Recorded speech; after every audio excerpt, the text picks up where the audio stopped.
হেলাল ভাই, এতদিন বিএনপি বারবার আমার প্রশ্নের জবাবে মির্জা ফখরুল ইসলাম আলমগীর ছিলেন, মির্জা ফখরুল ইসলাম আলমগীর ছাড়া অন্যান্য সিনিয়র নেতৃবৃন্দ আমার প্রশ্নের জবাবে বারবার বলেছেন যে আমরা একটা যৌক্তিক সময় দিতে চাই। কিন্তু তারপরে ডক্টর মোহাম্মদ ইউনূস ঘোষণা করলেন 2025 ডিসেম্বর থেকে 2026 আধাদি পর্যন্ত। কিন্তু আমরা আবার বিএনপি থেকে শুনতে পেলাম যে অগাস্টে নির্বাচন চান, জুলাই আগস্টে নির্বাচন হতে পারে। আপনি মানে ওইটাকে চাপ রাখার জন্য কথা, নাকি আপনারা কবে মনে করেন নির্বাচনটা আপনাদের করতে চান? দেখেন, বাংলাদেশে এখন সবচেয়ে বেশি রাজনৈতিক একটা অনিশ্চয়তা বিরাজ করছে যে এই সরকারের মেয়াদ আসলে কতদিন। আর আপনি যে কোশ্চেনটা করলেন যে সব নির্বাচন কতদিন পরে হতে পারে, আপনি দেখেছেন যে রাজনৈতিক যে অনিশ্চয়তা এবং রাজনৈতিক যে শূন্যতা তৈরি হয়েছে, এই শূন্যতার মধ্যে অনেক ষড়যন্ত্র এবং প্রতিবিপ্লবী সিনড্রোম আপনারাও দেখেছেন আর জনগণও দেখেছে। এখন এই ষড়যন্ত্র এবং প্রতিবিপ্লবী সিনড্রোমের ফলে সরকারের পারফরমেন্সেরও ঘাটতি দেখা দিচ্ছে।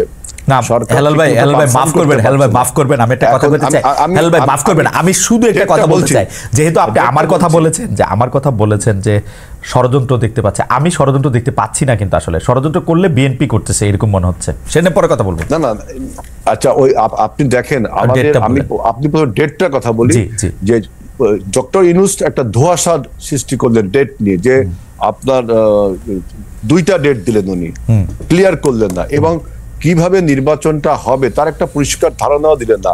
আমরা কিন্তু প্রথমে বলেছি যে ন্যূনতম সংস্কার করে, অর্থাৎ নির্বাচন একটি সুষ্ঠু, ফ্রি, ফেয়ার, ক্রেডিবল ইলেকশন করার জন্য যতটুকু সংস্কার প্রয়োজন ততটুকু সংস্কার করে আমরা প্রথমে বলেছিলাম যৌক্তিক সময় যখন আপনারা ডেফিনেশন ছিলেন তখন আমরা বললাম যে অগস্টের মধ্যে নির্বাচন হওয়া সম্ভব, এবং কেন সম্ভব সেটাও বললাম যে এখন নির্বাচনের যে আপনার ভোটার লিস্টের হালনাগাদ এটা চলছে, এটা হয়তো 1 মাসের মধ্যে শেষ হয়ে যাবে। এখন নির্বাচন কমিশনকে আপনার স্ট্রেনথেন করবার জন্য নির্বাহী বিভাগ ও ল এনফোর্সিং এজেন্সির বিভাগকে যদি আপনি নির্বাচন কমিশনের কাছে ক্ষমতা প্রদান করেন, তাহলে এখন একটা সুষ্ঠু নির্বাচন সম্ভব। কারণ অতীতে 3 মাসে এরকম অন্তর্বর্তীকালীন সরকার আর তত্ত্বাবধায়ক সরকার, যে নামেই ডাকুন, ক্যারেক্টারকে একই, নিউট্রাল সরকার, অতীতে 3 মাসের মধ্যে নির্বাচন করা সম্ভব হয়েছে। আর আপনি যেটা বলছেন যে আপনি ষড়যন্ত্র বলছেন বিএনপি করছে, দেখেন আমাদের দেশের এই পরিবর্তনকে আমাদের প্রতিবেশী রাষ্ট্র ভারত কিন্তু ভালোভাবে নেয়নি। সেখান থেকে ষড়যন্ত্র, বিভিন্ন রকম অপপ্রচার চলছে। আমাদের দেশে অন্যায়ভাবে বলছে যে এথনিক ক্লিনজিং হচ্ছে, পলিটিক্যাল ক্লিনজিং হচ্ছে, রিলিজিয়াস ক্লিনজিং হচ্ছে। এবং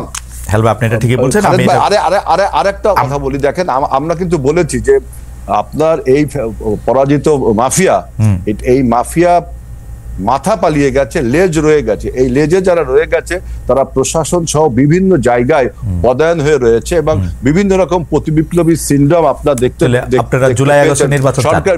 সেজন্য আমরা বলছি যতদিন খুব দ্রুত যদি রাজনৈতিক সরকারের কাছে ক্ষমতা হস্তান্তর না হয়, তাহলে আমাদের অভ্যুত্থান ব্যাহত হয়ে যেতে পারে। আমাদের এই অভ্যুত্থান যাতে চেতনা, আমাদের অভ্যুত্থানের চেতনা ছিল কি, একটি রাইট টু ভোট। আমরা এইসব কথা আসবো। হেলাল ভাই, আপনি জুলাই আগস্টে নির্বাচন চান মানে আপনারা? আমরা প্রথমে যৌক্তিক সময় বলেছিলাম, এখন বলছি জুলাই আগস্টের মধ্যে করতে হবে। এবং ডক্টর ইউনূস সরকারকে বলেছি, আপনি যে 2টা ডেট দিলেন, এই 2টা ডেটে আপনি কিভাবে নির্বাচন করবেন, কি কি সংস্কার করবেন, ডক্টর ইউনূসের দায়িত্ব না, ডক্টর ইউনূসের দায়িত্ব না, এটা নির্বাচন কমিশন বলবে। আমার এটা বক্তব্য।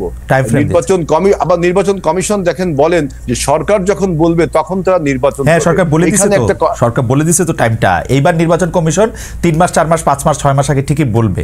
আপনারা একটু ধৈর্য ধরেন। নির্বাচন না, এখানে আমরা কিন্তু অধৈর্য ধরছি। আমরা দেশের আপনি এখন অগস্ট মাসে নির্বাচন চান, আমরা একটু মুভ ফরওয়ার্ড করতে না। অগস্টে নির্বাচন চান, অগস্ট মাসে নির্বাচন। এই বন্যা, বর্ষা সবগুলোর মধ্যে, বন্যা বর্ষার মধ্যে কি মানুষ রাজনীতি মিছিল মিটিং করে না? এটা তো সে আপনি 4 মাস পরে হলে হবে না হালাল ভাই, 4 মাস পরে হলে হবে না। 4 মাস পরে হলে হবে না, এটা ডিসেম্বরে হলে হবে না, ভালো হবে না নির্বাচন। হ্যাঁ, কারণ যদি 4 মাস পরে না হয়, ডিসেম্বর দিকে হয়, তখন আমি বললাম যে এই সরকারের পারফরমেন্সের যে ঘাটতি আছে, তিনি যে এই সরকার চালাতে পারছেন না, রুটিন ওয়ার্কটাও করতে পারছেন না, কত রকম এই সরকার একটা অন্তর্বর্তীকালীন সরকার, মনে হচ্ছে না এই সরকারের কাছে যত দাবি দেওয়া মানুষের, এতদিন যারা 17 বছর বঞ্চিত ছিল, রিয়েলি তারা বঞ্চিত ছিল, তারা দাবি দেওয়া পেশ করতে শুরু করেছে এবং সরকারের একটা অদক্ষতার কারণে কিন্তু এই দাবি দেওয়াগুলো শুরু হয়েছে। আপনি দেখেন 8ই আগস্টে যখন সরকার গঠন হলো তার পরের দিনই সরকার ছাত্রদেরকে অটো পাস করার পারমিশন দিলেন ছাত্রদের একটা আন্দোলনের ফলে। এই যে সরকারের অদক্ষ একটা আপনার সিদ্ধান্তের ফলে সমস্ত বঞ্চিত শক্তিগুলো এখন সরকারের উপরে, আপনি বলছেন যে সরকার অদক্ষ শক্তির জন্য।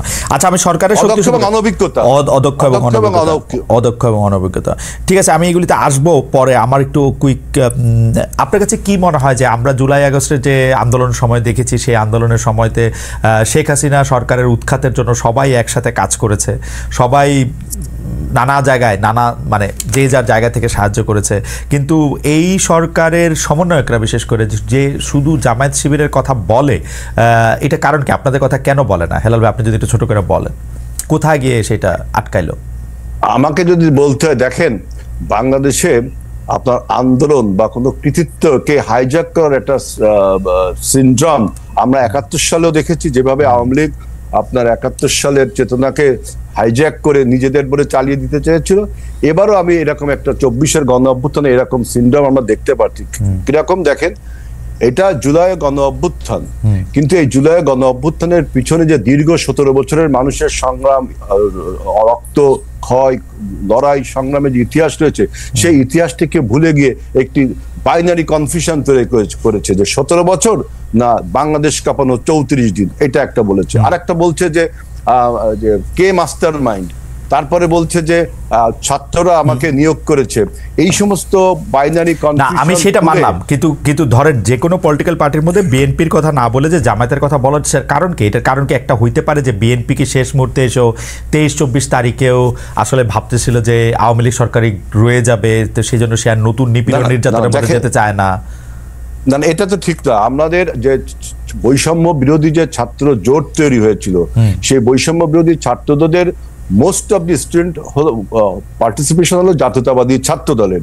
কারণ তখন বৈষম্য বিরোধী ব্যানারটা ব্যবহার করা হয়েছিল পলিটিক্যাল কৌশলের কারণে, এবং সমস্ত রাজনৈতিক দলের ছাত্র সংগঠনগুলো, এই ইসলামী ছাত্র শিবির বলেন, বামপন্থী ছাত্র সংগঠনগুলো বলেন, অন্যান্য ছাত্র সংগঠনগুলো সবাই কিন্তু এর মধ্যে ছিল। কিন্তু যখন অভ্যুত্থানটা হয়ে গেল, তারপরে যখন ক্রেডিট ক্লেমের সিনড্রোম তৈরি হলো, তখন কিন্তু আমাদের বিভক্তিটা তৈরি হলো। এবং আরেকটি দেখেন, আরেকটি কথা না বলে পারছি না, কেন আপনারা তো তাদের সাহায্যই করলেন, এটা তৈরি হলো। আমরা ক্ষেত্র তৈরি করলাম, জমিন তৈরি করলাম, এবং আপনি কি মনে করেন যে দেখেন যদি এই মাফিয়া যদি কোটা আন্দোলনটা মেনে নিত, ছাত্রদেরকে চাকরি দিত, তাহলে কি আপনি মনে করতেন যে হাসিনার পতন হতো না? তারপরেও হাসিনার পতন হতো, কারণ রাজনৈতিক দলগুলো তখনও আপনারা হয়তো আন্দোলন সংগ্রাম ছিল। আপনারা 17 বছর চেষ্টা করেছেন, হয়তো আরো 34 বছর লাগতো আর কি। এটা কিন্তু খালেদ ভাই আপনি এভাবে বলতে পারেন না, কারণ 17 বছর ব্যাপী আমরা অবিরাম আন্দোলন করেছি। আমরা সেই 12 সাল থেকে না, হেলাল ভাই আমি আবার আপনার কাছে আসবো। হেলাল ভাই আপনার কাছে আসবো। আমরা কি এটা উল্টা সাইড থেকে দেখতে পারি যে বিএনপি হঠাৎ করে ওদেরকে বলতে থাকলো যে তোমরা খালি গোলটা দিছো, বাকি সবকিছু আমরা তৈরি করছি, তোমাদের এই এটাকে বিএনপি বলা আগে শুরু করছে না? এটা একটা ন্যারেটিভকে বানিয়েছে। কিন্তু আমাদের বক্তব্য হলো যে আমরা 12 সাল থেকে এই সরকার যখন ফ্যাসিবাদে পরিণত হলো, 18 সালে যখন মাফিয়ায় পরিণত হলো, আমরা 12 সালেও জনগণকে ঐক্যবদ্ধ হওয়ার জন্য ডেকেছি, কেউ আসছে কেউ আসেনি। 18 সালেও ডেকেছি, কেউ আসছে কেউ আসেনি। 24 সালে যখন সবাই আসলো, তখন আমরা ফাইনালি হাসিনাকে বিদায় করতে সক্ষম হলাম। এখন হেলাল ভাই এই ব্যাপারটা পরিষ্কার।